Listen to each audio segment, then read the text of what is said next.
News TV Telugu. ఇప్పుడు AP top 10 చూద్దాం.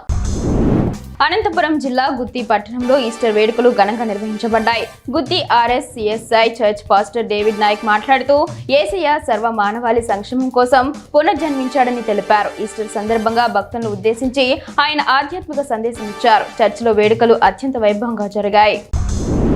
రాష్ట్ర ప్రభుత్వం ప్రతిష్టాత్మకంగా ప్రవేశపెట్టిన ఎస్సీ కార్పొరేషన్ రుణాలను జిల్లా యువత సద్వినియోగం చేసుకోవాలని రాష్ట్ర Mala corporation finance committee director doctor Yugandhar Ponna తెలిపారు. ఈ సందర్భంగా వెదురుకుప్పంలో ఏర్పాటు చేసిన మీడియా సమావేశంలో మాట్లాడుతూ జిల్లా కలెక్టర్ సుమిత్ కుమార్ ఆదేశాలతో షెడ్యూల్ కులాల అభివృద్ధికి రుణాలను మంజూరు చేయడం జరుగుతుందన్నారు.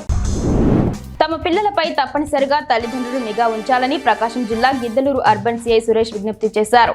వేసవి సెలవులు వచ్చిన నేపథ్యంలో తమ పిల్లల్ని అనవసరంగా ఎండకు తిప్పకుండా తల్లిదండ్రులు జాగ్రత్త వహించాలని, ఇక మీ ప్రాంతాలలో ఉన్న చెరువులు, బావులు, కుంటలలో ఈతకు వెళ్లకుండా తల్లిదండ్రులు అప్రమత్తంగా వ్యవహరించాలని విజ్ఞప్తి చేశారు. తమ పిల్లలపై నిరంతరం తల్లిదండ్రులు నిఘా ఉంచాలన్నారు. మైనర్లు వాహనాలు నడిపితే చర్యలు తీసుకోవడం జరుగుతుందని నూజివీడు డీఎస్పీ ప్రసాద్ హెచ్చరించారు. నూజివీడు పట్టణ పోలీస్ స్టేషన్లో మైనర్లకు వాహనాలు అప్పగించడంపై అవగాహన కార్యక్రమాన్ని నిర్వహించారు. ఈ సందర్భంగా ఆయన మాట్లాడుతూ మైనర్లు ద్విచక్ర వాహనాలను నడపవద్దని ఆయన హెచ్చరించారు. నడిపితే కఠిన చర్యలు తీసుకోవడం జరుగుతుందని ఆయన హెచ్చరించారు. ఐనవిల్లి మండలం వీరపల్లి పాలెంలో గొల్లకొట్టి వెంకటరత్నం ఆధ్వర్యంలో ప్రదర్శించిన వెంకటేశ్వర స్వామి జీవిత చరిత్ర ప్రదర్శన భక్తులను విశేషంగా ఆకట్టుకుంది. వెంకటేశ్వర స్వామి, శ్రీదేవి వేషధారణలో కళాకారులు అబ్బురపరిచారు. ఈ కార్యక్రమంలో భాగంగా ప్రత్యేకంగా ఏర్పాటు చేసిన కనకదుర్గమ్మ వేషధారణ భక్తులకు పూనకాలు రప్పించింది. విశేషంగా హాజరైన భక్తులు ఈ కార్యక్రమాన్ని తిలకించి మహదానందం పొందారు.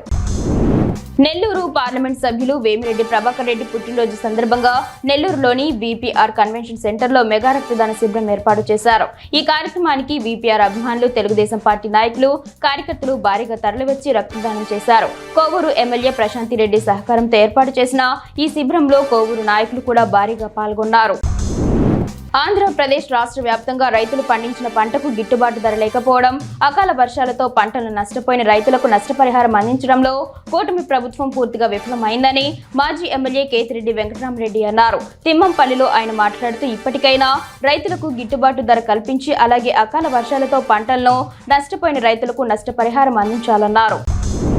తణుకు పట్టణంలోని 6వ వార్డులోని సుమారు 200 మంది చిన్నారులు స్థానిక ఎమ్మెల్యే ఆరమిల్లి రాధాకృష్ణ ఆధ్వర్యంలో చిన్నారులు వినూత్నంగా ముఖ్యమంత్రి చంద్రబాబు నాయుడుకి జన్మదిన శుభాకాంక్షలు తెలిపారు. తమ భవిష్యత్తును తీర్చిదిద్దే సీఎం చంద్రబాబు నాయుడు అంటూ చిన్నారులు కొనియాడారు. ఈ కార్యక్రమంలోని టీడీపీ తణుకు పట్టణ అధ్యక్షుడు కలగల వెంకటకృష్ణ, 6వ వార్డు ఇన్ఛార్జ్ సిర్రా సుధాకర్, టీడీపీ పట్టణ ప్రచార కార్యదర్శి తాతపూడి మారుతీరావు పాల్గొన్నారు. స్వర్ణాంధ్ర స్వచ్ఛాంధ్రలో భాగంగా 3వ ఆర్కులోయలో ఈ వేస్ట్ పై అవగాహన పరిచారు. ఈ కార్యక్రమంలో ఆర్టీసీ ప్రాంతీయ చైర్మన్ దొన్నుదొర, మండల ప్రత్యేక అధికారి రమేష్ పాల్గొన్నారు. స్థానిక ఎంపీడీఓ ఆఫీస్ నుండి ప్రధాన కూడలి వరకు ర్యాలీ చేపట్టి ఈ వేస్ట్ పై అవగాహన పరిచి ఈ వేస్ట్ సేకరించారు. ఎంపీడీఓ లవరాజు ఇతర సిబ్బంది దుకాణాలను పరిశీలించారు. చెత్త సేకరించుటకు చెత్త బుట్ వాడాలని ఈఓపీఆర్డీ సూచించారు.